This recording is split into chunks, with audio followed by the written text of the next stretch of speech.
Welcome back. In part 2 of the tutorial, we learned how to create a color palette and import open source assets. In this third part, we will master the selection tool to customize our assets and learn how to instantly update colors across all of our graphics.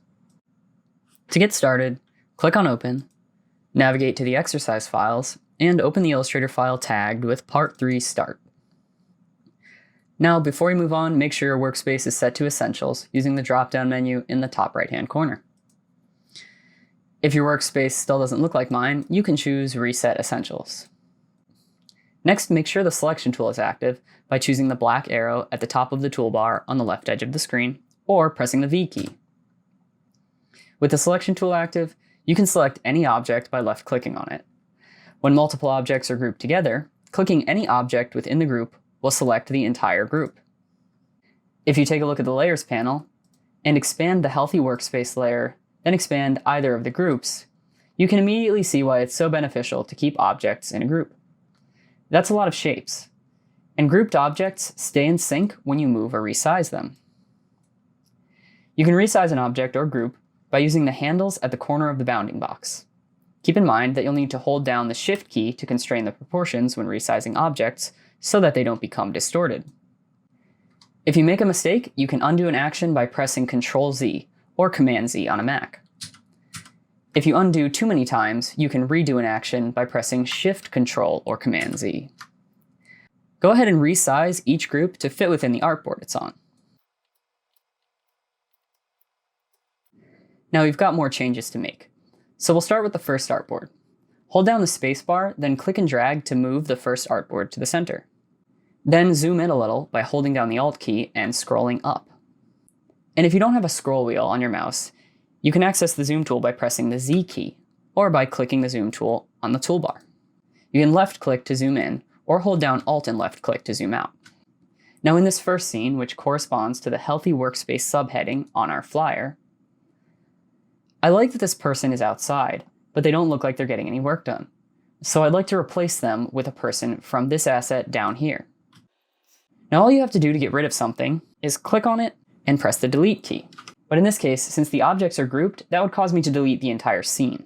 So I'll undo that by pressing Ctrl-Z or Command-Z on a Mac. Now I can get around this problem by double-clicking on the group to enter isolation mode. Once in isolation mode, I can freely select single objects either by clicking on them or drawing a box around them, and delete them with the Delete key. Go ahead and delete all the objects that make up the person and the computer, as well as the bits of grass and the horizon line, until you just have the tree, the sun, and the three birds. Then press Escape to exit isolation mode. Now I only want one of the workers in this scene, so I'll need to remove the other. Double-click on the group to enter isolation mode. Then draw a box around the person on the right to select them. And if you draw your box a little too large and accidentally select pieces of this potted plant, you can use Shift-click to add or remove objects from your selection. Press Delete to remove the objects, then press Escape to exit isolation mode. Now, drag this scene onto the artboard, and resize it so that it fits within the artboard. Now I want this tree on the right side of the artboard, but we've got another problem. If I drag it over there, it takes the birds with it, pushing them all the way onto the next artboard. So instead what I'll do is just flip this graphic over.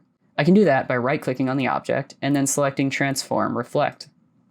Make sure the vertical axis is selected and press OK. There we go. Now that looks good to me, so let's move on to the second artboard. I'll pan over again using the spacebar. Now in this second panel, which depicts work-life balance, it would be nice to have a little close-up to create some rhythm across all the scenes. So resize this group, but this time hold down the Shift key and the Alt key to anchor the center in place so that it resizes outward. I'm already happy with the composition of this scene. I just want to change a few colors. So double-click to enter isolation mode, and then use Shift-click to select each solid blue object. And I'll zoom in a little bit to make that easier.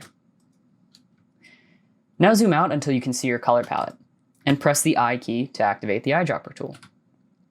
Click on the green color at the bottom right of the color palette, and notice that the objects are all changed to match it. However, there's a quicker way to make color changes like this. So press the V key to activate the selection tool, And this time, select the orange dress. Now go up to the Select menu and choose Same, Fill Color. And notice that the orange shorts have been added to the selection.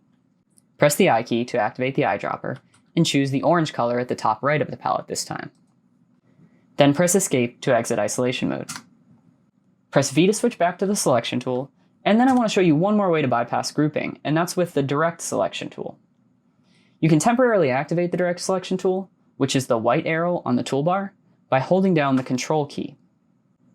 This time, use the Direct Selection tool to click on one of the white t-shirts. Then choose Select, Same, Fill Color.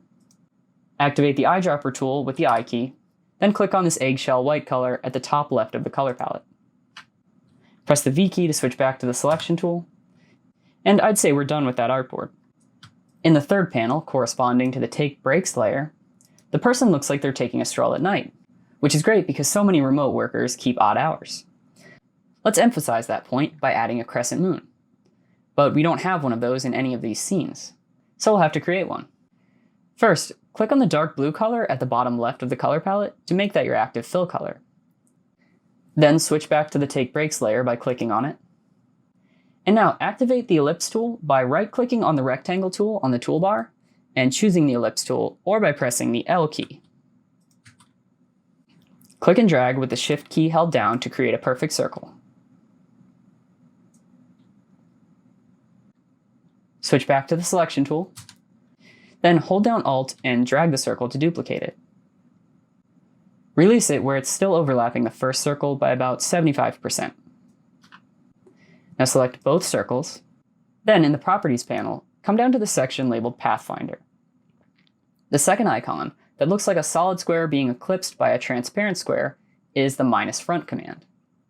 If you click on -front, it punches out the topmost shapes from any selection. Next, give your moon a slight rotation. Aim your cursor just outside of the resizing handle until you see this little curved double arrow. Click and drag to rotate it slightly, and over in the Properties panel, you'll notice that this angle value changes. You can type in any number between -360 and 360 into this box to get a more precise rotation. Click and drag to bring the moon into the scene, and then maybe shrink it just a little bit. Hold down Shift to constrain proportions, then use Shift-click to select both objects and align everything up a little. Now, in the fourth panel, which warns workers to disconnect every once in a while, I want to change the composition up and create a claustrophobic feeling, and the illusion that this person in the scene is being overwhelmed by their messages. We're going to make some big changes, so it would be easiest to just ungroup these objects. Select the entire group and press Shift-Control-G, or you can come up to the Object menu and choose Ungroup. Now I just want the top half of this figure, so select everything from the bottom of their feet up to the top of the flowers, and then press Delete.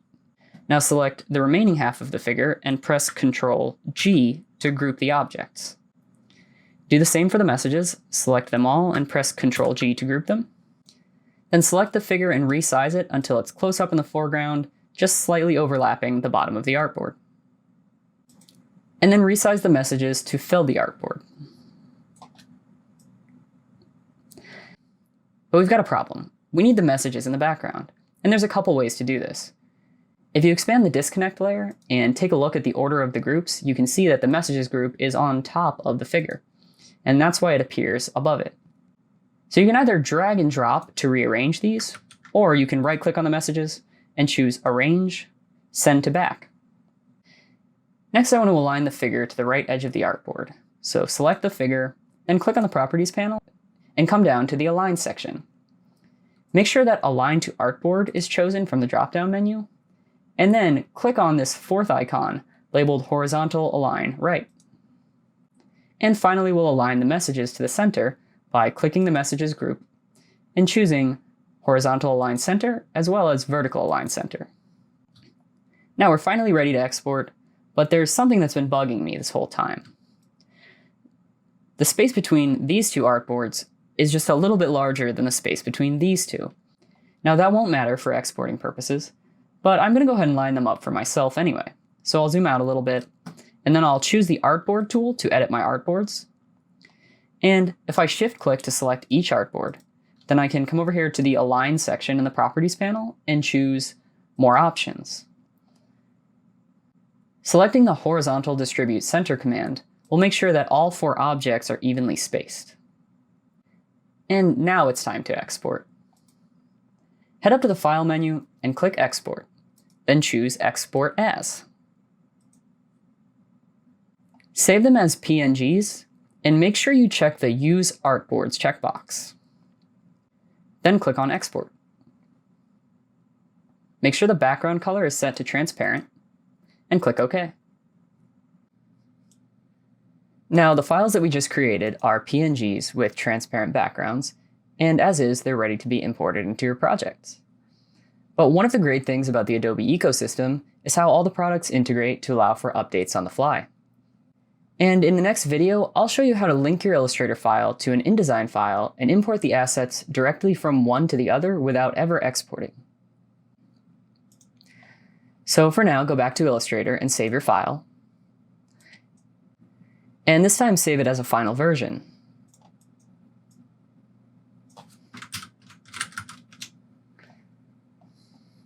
Click OK.